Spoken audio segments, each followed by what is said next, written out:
Livro do profeta Amós, capítulo de número 4. Aleluia, Jesus. Vamos estar lendo a partir do verso de número 12.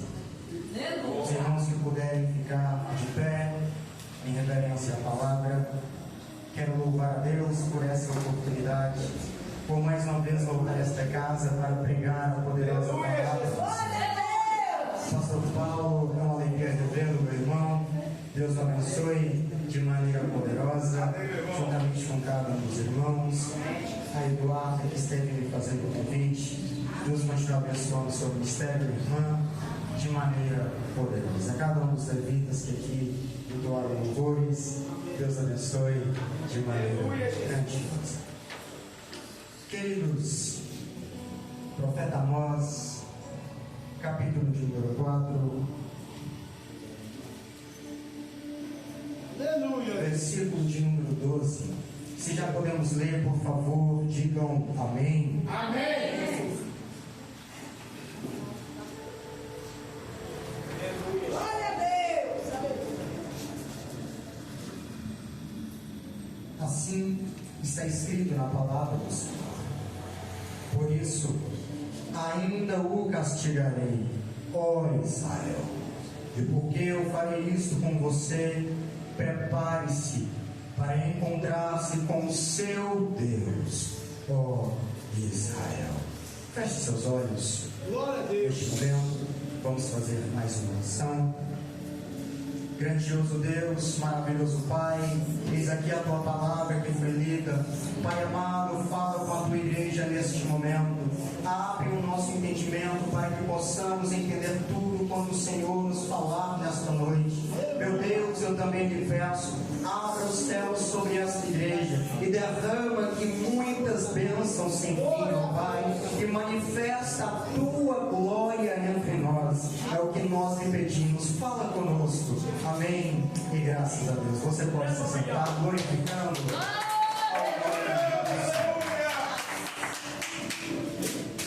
Glórias. Deus fiel. Queridos, nós estamos diante de um cenário na nação de Israel, onde Amós se levanta como um dos profetas que está profetizando dentro daquela nação. Ele não foi o único, mas vemos que antes dele e depois dele, vários outros profetas se levantaram para anunciar a justiça e a vontade de Deus para as nações de Israel e Judá. Ele é um dos que profetiza. Amós foi levantado para aquele tempo, mas as suas profecias não se limitam apenas ao tempo em que foram anunciadas, visto que podemos aplicá-las aos dias atuais.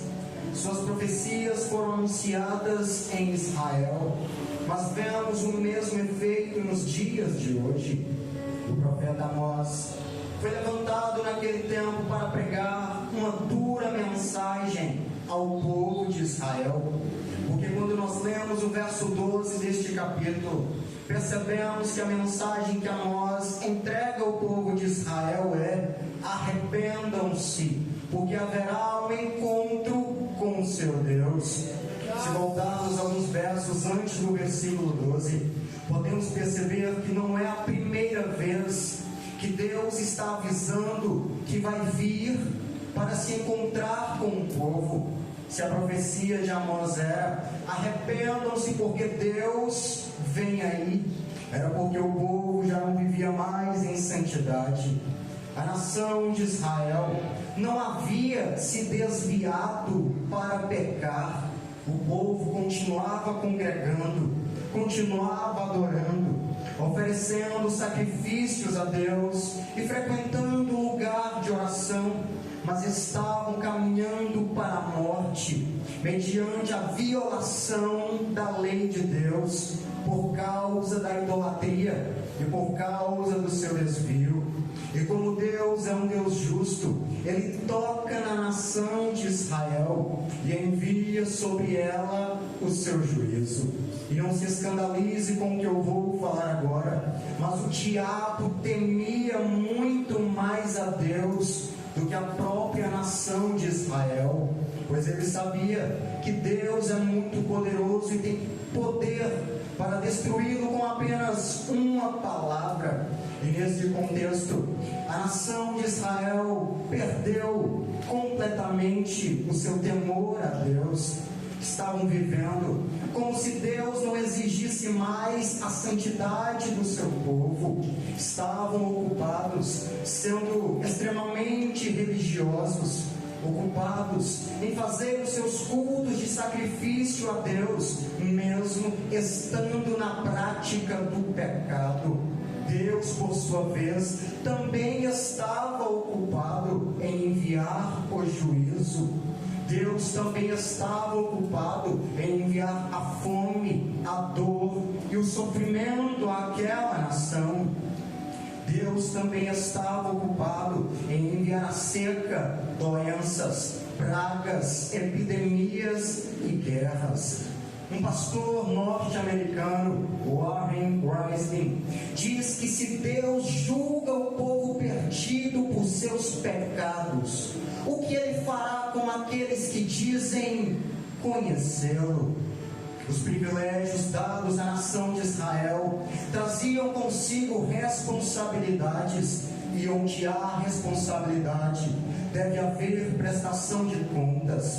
A Bíblia deixa claro que Deus trata Israel com uma certa rigidez e justiça em relação às outras nações do mundo. Isso por conta dos privilégios que Ele mesmo deu à descendência de Abraão.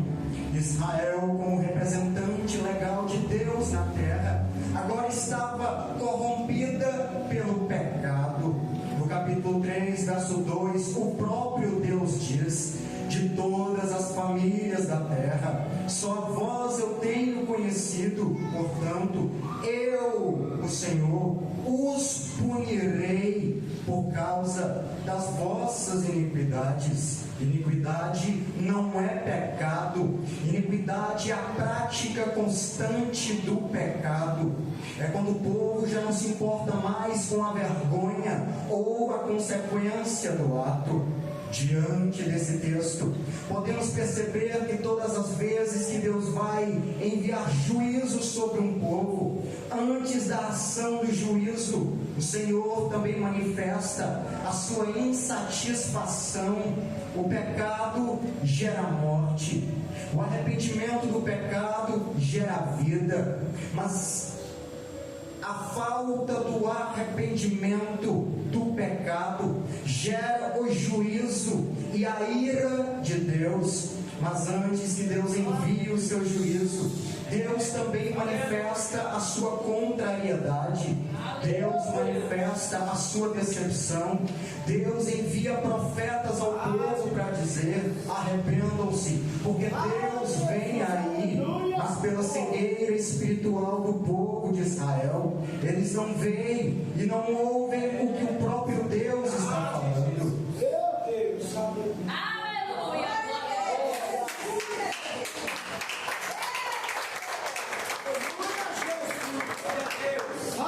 Se atentarmos ao verso de número 4, o Senhor diz assim: vinde a Betel e transgredi. Betel para Israel era o centro da adoração, era o lugar onde o povo se reunia para oferecer culto e congregar, sendo Israel conhecido como Reino do Norte, Judá como Reino do Sul. Betel era o principal lugar de adoração no Reino do Norte, Israel. Mas o que percebemos é que o povo aproveitava até as reuniões de adoração para continuar pecando, e o culto se tornava apenas um ritual para tranquilizar a sensação de pecado e aliviar a consciência. O culto da nação de Israel servia para gerar a sensação que os seus pecados não eram tão graves assim. É como se eles estivessem dizendo: Deus não pode reclamar, porque nós não deixamos de abastecer o altar, nós não deixamos de vir ao culto de adoração. Deus não pode reclamar, porque nós não deixamos de oferecer sacrifício, nós não deixamos de ofertar. Então, os nossos pecados não devem afligir tanto a Deus, porque os nossos incensos, a nossa adoração, as nossas músicas, o movimento que fazemos no lugar de adoração devem acalmá-lo. Já que estamos vindo ao culto, podemos pecar dentro e fora dele, porque quando viermos adorar, o nosso culto vai apaziguar a Deus. Este era o cenário da nação de Israel, e o Senhor estava dizendo: vinde a Betel e transgredi, vinde a Gilgal e multiplicai as vossas transgressões. Enquanto Betel era o lugar da adoração, simbolizando o templo, estrutura, Gilgal era o lugar do cumprimento de votos e promessas. Gilgal significa o lugar da posse da bênção, o lugar da conquista e o lugar da vitória. Mas quando vinham a Gilgal, o lugar da vitória, voltavam derrotados pelos seus pecados e vazios de Deus. Não adiantava vir no templo cantar, mas não adorar se o povo vivia na prática do pecado. Não adiantava adorar a Deus no templo, mas servir ao diabo fora dele. Não adiantava vir no templo, mas fora do templo satisfazer os desejos da carne. Não adiantava frequentar e não adorar, trazer a oferta e não trazer o coração, ouvir a palavra e não praticar. Quem não era santo não era salvo. Quem não é luz está em trevas. Cantar não é adorar e ouvir não é praticar a palavra. Apesar do povo de Israel oferecer culto a Deus, iria cumprir votos e promessas, o Senhor disse: vocês continuam multiplicando as vossas transgressões, e isso até dentro da minha casa. Vocês perderam tanto o temor diante de mim, diante da minha presença, que nem no lugar da adoração vocês praticam mais a honra e a reverência. O culto virou um ritual vergonhoso. Amós diz que os sacrifícios eram entregues, os dízimos eram trazidos, o culto diário permanecia, o sacrifício permanecia, as ofertas eram entregues, mas Israel parecia apenas querer acalentar e apaziguar a Deus com ofertas e louvores. Não queriam uma mudança verdadeira na prática de vida cristã. Aleluia! Glória a Deus! Glória. Fala, Jesus! Basta nos atentarmos ao verso de número 5, onde o próprio Deus diz: vocês não vêm a Betel me adorar, e nem vão a Gilgal oferecer cultos. Vocês não trazem votos por minha causa, mas é para alimentar a vossa vaidade. Fazem isso porque se agradam disso e os deixam satisfeitos. Irmão, para que é que você vem no culto? Para que é que você se reúne como igreja? Para que é que cantamos? É para adorar ao nome de Deus ou para nutrir uma vaidade da nossa alma? É para adorar ou guardar em nós a sensação que podemos viver como queremos? Afinal de contas, eu venho no lugar da adoração, eu entrego o dízimo, eu venho cultuar. Verso 4 e verso 5, eles traziam os dízimos, vinham no lugar de culto, traziam sacrifícios e ainda permaneciam afrontando a santidade de Deus. E por Por isso, Deus pesa a mão sobre Israel, enviando sobre esse povo obstinado 6 etapas da sua ira, para que assim houvesse arrependimento e conversão, porque ainda assim o Senhor ainda viria. O Senhor está dizendo: vocês cultuam, vocês vão em Betel, vocês vão a Gilgal. Ou seja, tem gente que até vem no templo, mas não é para adorar, é para suprir uma vaidade, para acalentar a justiça de Deus pelos seus pecados. E Amós está dizendo: arrependam-se, porque Deus vem aí. Amós profetiza para a nação de Israel, o povo de Deus. Sendo assim, o próprio Deus estava dizendo: eu estou esperando que a conversão verdadeira comece de dentro da minha casa. Eu estou esperando que a verdadeira conversão comece por aqueles que se dizem meu povo. Eu estou esperando que a conversão não comece de fora para dentro, mas de dentro para influenciar quem está fora e trazer para a casa de Deus. Arrependido ou não, tem um Deus que está vindo aí. Cultuando ou não, tem um Deus que está vindo aí. Vivendo em santidade ou não, tem um Deus que está vindo aí.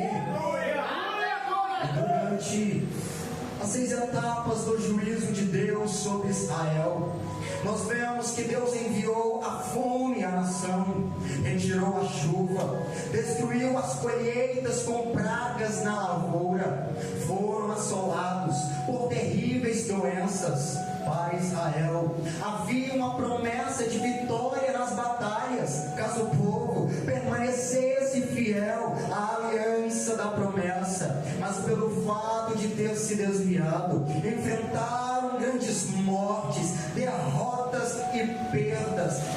Apesar de toda essa situação, durante as guerras, os corpos de Israel, dos israelitas, ficaram insepultos nos campos de batalha, de tão grande, tão tamanha que era a destruição.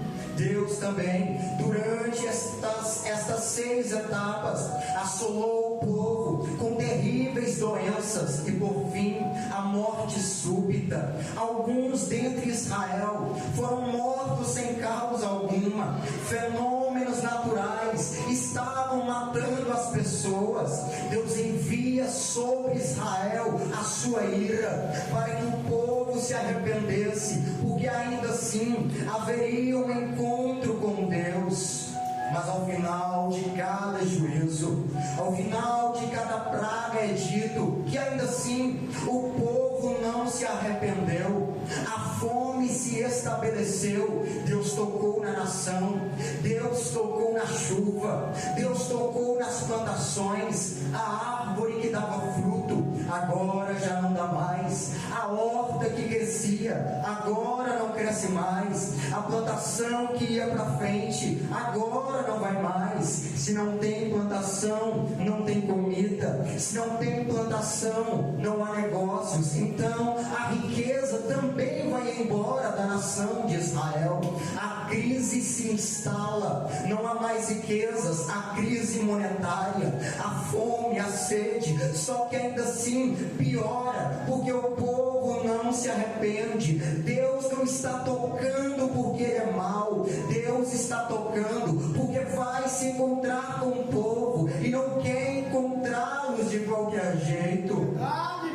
Ou seja, a situação em que Israel estava vivendo não impediria a vinda de Deus. Deus só está tocando porque quando ele vir, ele não quer encontrar o povo de qualquer jeito. Deus só está enviando juízo para o povo se arrepender. Deus só está enviando as pragas para o povo se arrepender. Deus só está enviando a fome, a seca, catástrofes naturais para o povo se arrepender. Não porque ele é mau, mas porque ele é misericordioso. Ele não abre mão do pecador. O povo pecou, perdeu o temor, desviou, mas Deus está tocando para avisar.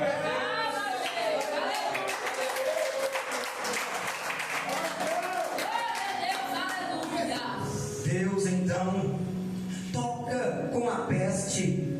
A doença se instala, mas o povo não se arrepende. As pessoas que eram queridas entre eles simplesmente morreram. E ainda assim, o povo não se arrepende.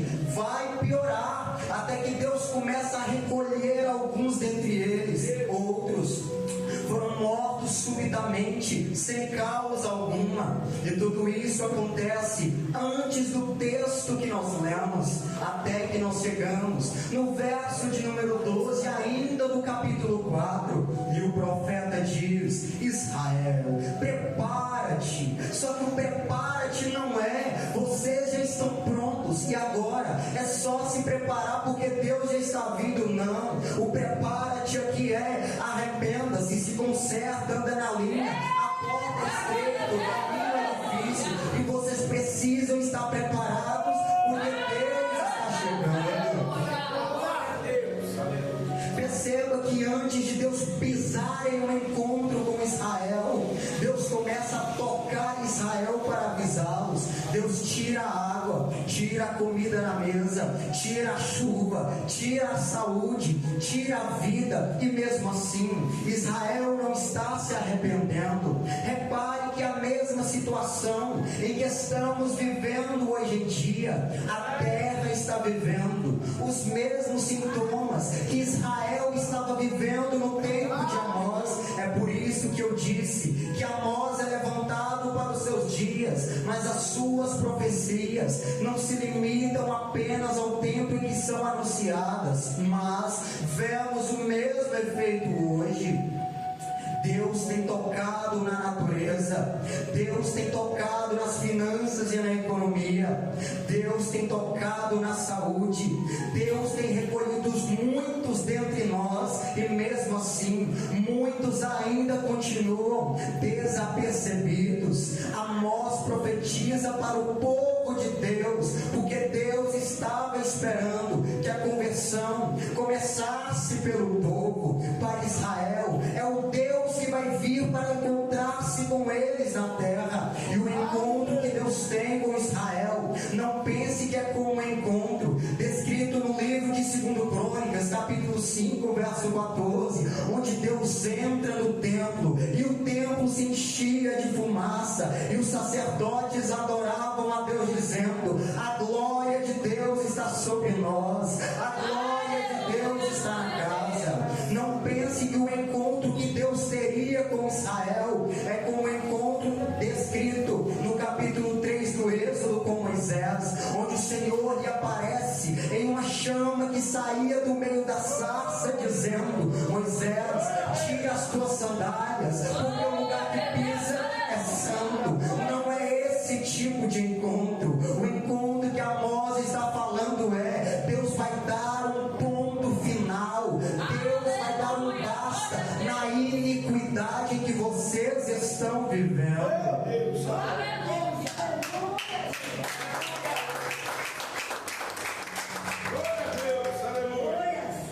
Não é esse tipo de encontro.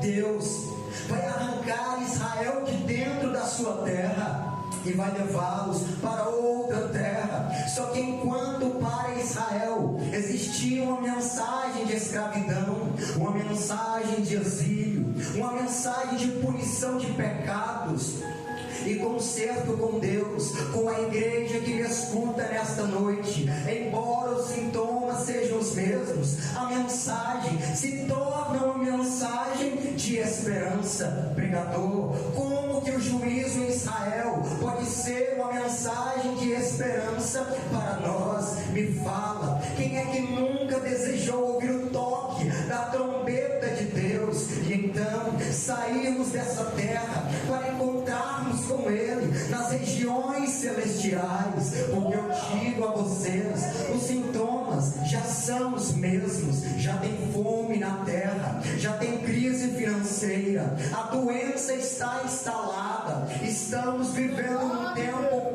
pós-pandemia, doenças que já não se ouviam falar estão surgindo novamente por causa da crise financeira. Há guerras e rumores de guerras. Deus está tocando nos alimentos, Deus está tocando nas águas com enchentes e tsunamis. Deus está tocando na natureza com catástrofes naturais. Deus está tocando no clima, no Brasil e fora do Brasil. Deus está tocando na terra com grandes terremotos. E com tudo isso, Deus está dizendo à igreja, Deus está dizendo à terra que já está chegando o tempo de Mateus 24. Em Mateus 24, Jesus está no Monte das Oliveiras, conversando com os discípulos acerca das coisas que iriam acontecer, dos sinais que irão anteceder a sua vinda, sinais esses que iriam surgir ao final desta era. Percebemos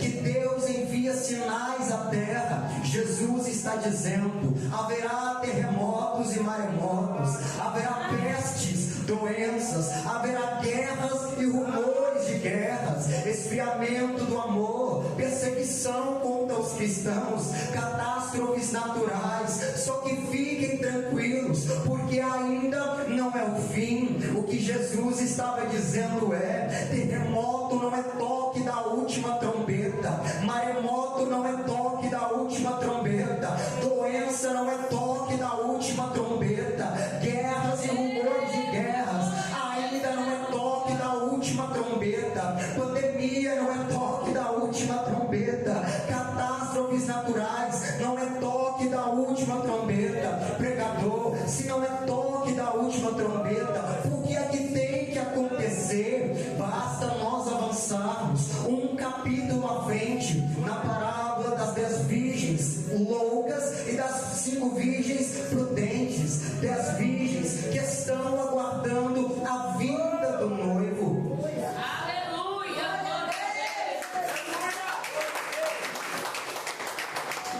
Mas quando nós avançamos no texto, percebemos que essas que estavam aguardando o noivo agora dormem, mas acordam com alguém gritando: desperta, porque aí vem o noivo. Desperta, você que está dormindo, acorda, porque o noivo já vem. Você pensa que quem vem gritando na frente é quem?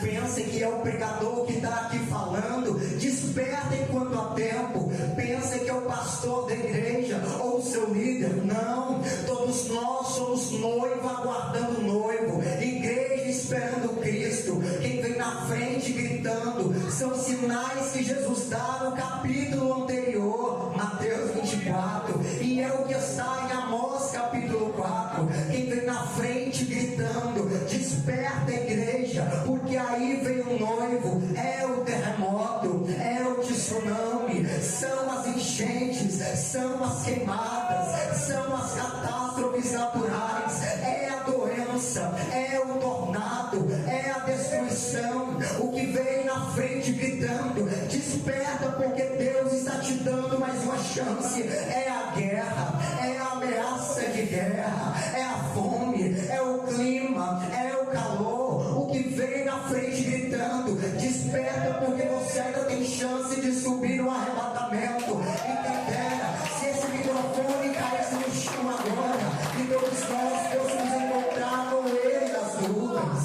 O que vem gritando na frente é a perseguição contra a igreja.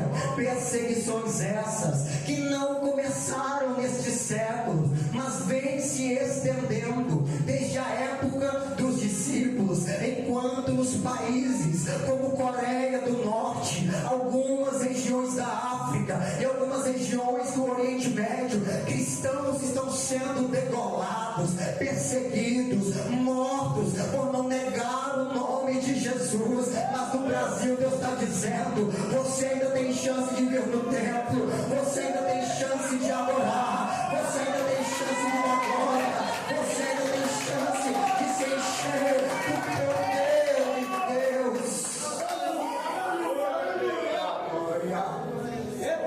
Você ainda tem chance de se preparar, porque Deus está vindo ainda temos liberdade, mas tem crente que está dormindo espiritualmente, irmão. Vem para o culto para cumprir uma rotina e não para adorar a Deus. Vem no templo, levanta a mão, tem até comunhão com os irmãos, mas está como a nação de Israel. O coração está tomado pela iniquidade de pecado e faz o que faz na igreja para aliviar a consciência e a sensação de pecado. Meu Deus. Glória a Jesus, aleluia. Crente que está dizendo: o pastor não pode me reclamar porque eu não falto culto. Pastor não pode me reclamar porque eu não deixo de dizimar. O que você acha que é mais importante para Deus? O teu dinheiro ou a tua alma? Se não se consertar, ele vai pesar a mão. Não porque ele é mau, mas para ver se tem crente que larga o pecado. Os mesmos sinais dados à nação de Israel, Deus também dá nos dias de hoje, e tudo só indica uma coisa: tem um Deus que está vindo aí, tem um Cristo que está voltando para buscar a igreja, tem uma noiva que está se preparando para encontrar-se com os noivos nos ares. Deus não volta para o mundo, Deus volta para buscar a igreja, Deus volta para buscar aquele que é salvo, que anda em santidade, que busca, que ora, que tem intimidade com Deus, mediante a oração e a prática da sua palavra. Aleluia, glória a Deus. Exaltado é O teu profeta Amós enfatiza que todos os castigos descritos nos versículos anteriores não produziram os frutos de arrependimento e fé na nação de Israel. Deus é fiel e verdadeiro em suas promessas, mas também é fiel e verdadeiro em seus juízos. O que ele fala, ele cumpre. A prática constante do pecado desemboca no juízo inevitável de Deus. O pecado da nação de Israel já havia chegado diante do Senhor num tempo em que a nação se dirigia a Betel para adorar um bezerro de ouro. Amós destaca de maneira recorrente o atributo da justiça de Deus, no período em que o povo de Israel estava cometendo injustiça contra os mais pobres, imoralidade e idolatria, ainda pensando que Deus estava do lado deles, simplesmente por estarem mantendo uma religião cheia de rituais luxuosos, cheia de rituais ostensivos. As riquezas que Israel possuía era prova da sua iniquidade e não do favor divino. Seus cultos religiosos eram uma abominação para o Senhor, porque foram oferecidos para comprar o favor de Deus, estabelecer a paz e apaziguar a ira de Deus contra eles por suas injustiças. Israel queria comprar a Deus, comprar o favor de Deus. A nação de Israel era especialista em fazer cultos para comprar a bênção. Era versada em querer fazer uma troca com Deus: o culto pela bênção, a música pela vitória, as campanhas pela proteção. Mas não faziam culto para adorar, não cantavam para glorificar, não vinham no templo por amor à presença de Deus. Tinham se esquecido dos feitos de Deus por eles contra o rei do Egito. Tinham se esquecido das vitórias das batalhas, do favor e do amor de Deus. Mas esse mesmo Deus é enfático em dizer: vocês cultuam, fazem campanhas, cantam músicas para suprir uma vaidade de vocês e não por minha causa. A nação de Israel era composta por aqueles crentes que tinham um grande interesse pelos rituais religiosos, como o culto a Deus, mas um profundo desprezo pela prática da justiça, um profundo desprezo pela prática da palavra de Deus. Se enchiam de superioridade para dizer que serviam a Deus, mas o coração estava longe e voltado para as práticas carnais. Além da adoração, o culto a Deus é para gerar em nós o sentimento do que vamos fazer ao sair daqui: continuar adorando a Deus como sacrifícios vivos ou permanecer na prática da iniquidade de pecados. Não adianta vir no templo se fora dele você serve aos seus prazeres. Não adianta glorificar o nome do Senhor aqui, mas maldizer lá fora. A nação de Israel perverteu o culto no esforço de enganar a Deus. É impossível buscar a Deus sem reconhecer a necessidade de praticar a justiça e a sua palavra. Amós condena a imoralidade de Israel antes do culto, durante o culto e após o culto, onde pais e filhos estavam se deitando com a mesma mulher, prostitutas de tempos pagãos, pela idolatria que havia dominado aquela nação. Israel deixou-se seduzir-se pela forma de culto pagão. Quem se afasta espiritualmente do Senhor faz-se acompanhado também do afastamento moral. Quem rejeita a lei de Deus mergulha na imoralidade, na idolatria, sendo a idolatria não somente servir a outro Deus ou imagem, mas lhes prestar um culto de adoração. A base do culto a Deus é a doutrina de sua lei, a palavra. Quem rejeita essa palavra caminha para a morte. Quem rejeita essa palavra, a sua alma caminha para a perdição. Quem rejeita a palavra de Deus rejeita o próprio Deus. É verdade. Glória a Deus, aleluia. Israel continuava cultuando e oferecendo sacrifícios, mas já haviam rejeitado a palavra do Senhor há muito tempo em seu coração. Estavam perdidos no pecado da imoralidade. O prazer sexual e o culto pagão havia substituído o nome de Deus como princípio de orientação para a vida do povo. E o mais alarmante, faziam como se Deus estivessem agradando, pensando que Deus estava recebendo toda aquela impureza.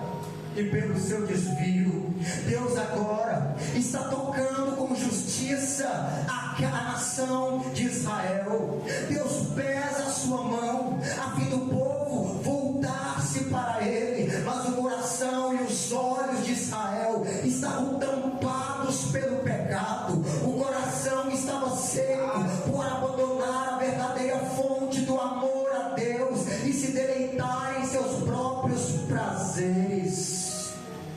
Faziam tudo não para agradar a Deus, mas para agradar a si mesmos. A religião e os sacrifícios deles perderam seu propósito de glorificar a Deus e passou a ser mais um instrumento para satisfazer os seus próprios caprichos. Deus requer mais obediência a Ele do que sacrifício a Ele. Deus toca na nação, Deus toca na chuva, toca nas plantações, envia as enchentes, mas também envia a seca, envia terríveis doenças para assolar o povo. Deus usa de todos os meios para chamar o seu povo ao arrependimento, mas quando deixamos de ouvir a voz do amor, Deus usa a vara da disciplina. Mas ainda assim, Israel não ouviu a voz dos profetas e nem a voz da disciplina disciplina de Deus. E por 5 vezes, Amós repete a mesma resposta do povo ao chamado de Deus. Contudo, não vos convertestes a mim, diz o Senhor. Deus ainda usa hoje a sua providência para falar com a igreja e com este mundo, para chamá-lo ao arrependimento. Os fenômenos naturais, os acontecimentos históricos são trombetas de Deus chamando o homem a voltar-se para Ele. Tornados e furacões estão passeando por este mundo. Inundações estão tomando conta de muitos países. Enquanto alguns países chovem, outros estão ardendo em chamas. Deus está tocando na natureza e está chamando o seu povo ao arrependimento. Não há nada mais perigoso do que passar por essa vida sem antes se converter a Deus, sabendo que o único destino é a morte eterna, o inferno, a ira de Deus. E ainda assim, como Israel, o mundo está atribuindo todas essas calamidades a fatores naturais, mas não veem que talvez seja o próprio Deus que está chamando ao arrependimento. Não veem que esses acontecimentos estão anunciando a volta de Jesus. O amor ao pecado tem sido mais forte do que o temor do sofrimento. O diabo é enganador e o pecado é uma fraude. O diabo promete felicidade através do pecado, mas este também traz a ruína, a ira de Deus e a morte.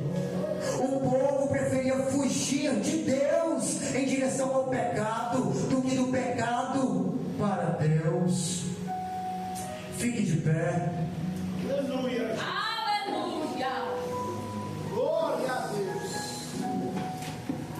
Chegou a hora de você entender isso. Deus está requerendo santidade da sua igreja.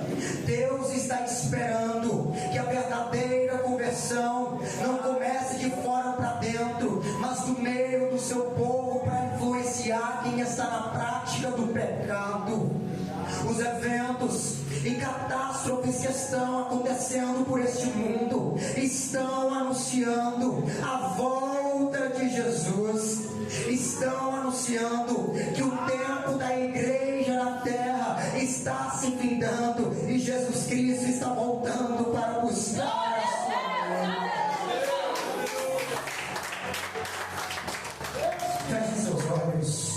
Grandioso Deus, Pai amado, Pai maravilhoso, eis aqui a tua palavra que foi pregada. Meu Deus, eu lhe peço que essa palavra ache um lugar especial no coração de cada irmão, cada irmã que está aqui nesta noite. Ó Espírito Santo, escreve o nome da tua noiva no livro da vida. Gera no coração da tua igreja, em nossos corações, o verdadeiro arrependimento, a verdadeira conversão, ó Pai. Gera em nós o desejo de te servir verdadeiramente, como o Senhor quer e deve ser adorado. Em nome de Cristo Jesus, ó Pai, escreve o nome da tua noiva no livro da vida. Restaura, renova as forças espirituais, em nome de Cristo Jesus. Amém. E graças a Deus, a igreja aplaude e glorifica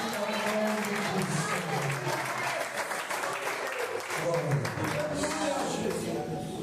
Senhor. Antes que eu passe essa oportunidade, há algum irmão ou alguma irmã nesta noite que deseja se reconciliar com o Senhor?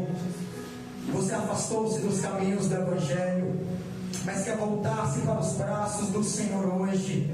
Vem aqui na frente que eu quero orar pela sua vida. Se há algum irmão em nosso meio, por favor, estenda a sua mão que eu quero orar por você. Amém. Graças a Deus. Deus abençoe a vida do Eduardo,